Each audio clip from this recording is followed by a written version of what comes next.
for you. All right, so what goes into plot? What is it that goes into the plot? Well, the first thing is called the exposition. And the exposition is the information needed to understand a story. Sometimes in a novel, the exposition will be 30, 40, 50 pages long. Might be the first 2 or 3 chapters. But an exposition is where we learn about the characters and the setting of the story. The next thing that we find in a plot line is the complication. Complication is a catalyst that begins the major conflict.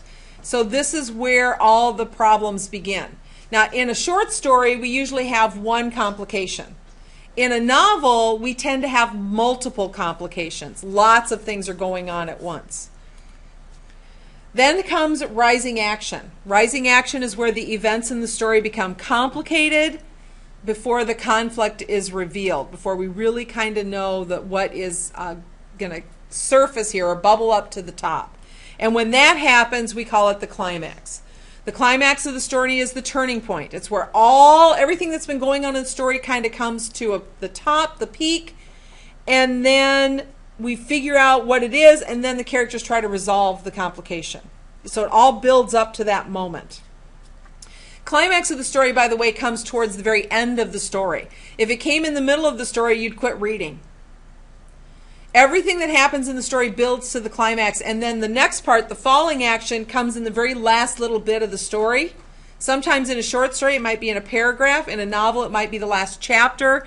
But it's important to remember that that climax comes late in the story. Oftentimes, kids misidentify the climax of the story because they're mentioning something that happens too soon. The falling action, then, is when the events and the complications start to resolve themselves. Sometimes there is no falling action in a story. And then resolution is the final outcome that brings the story to a close.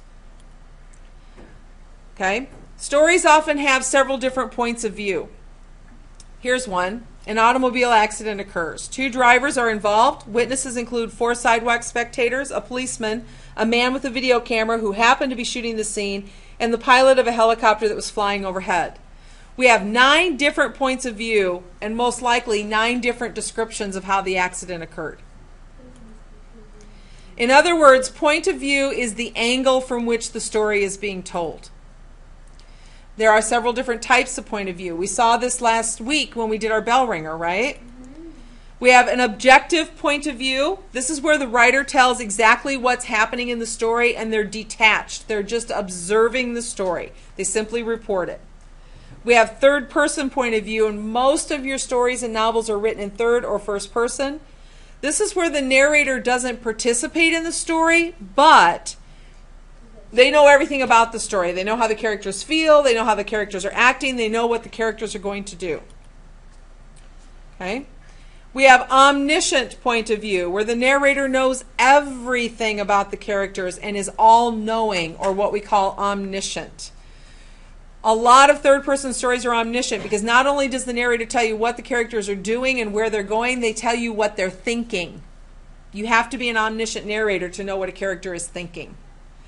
And first person, we've read stories in first person before. It's told by the protagonist or the main character of the story.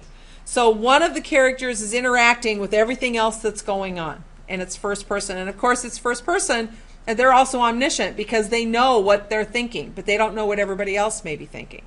Okay?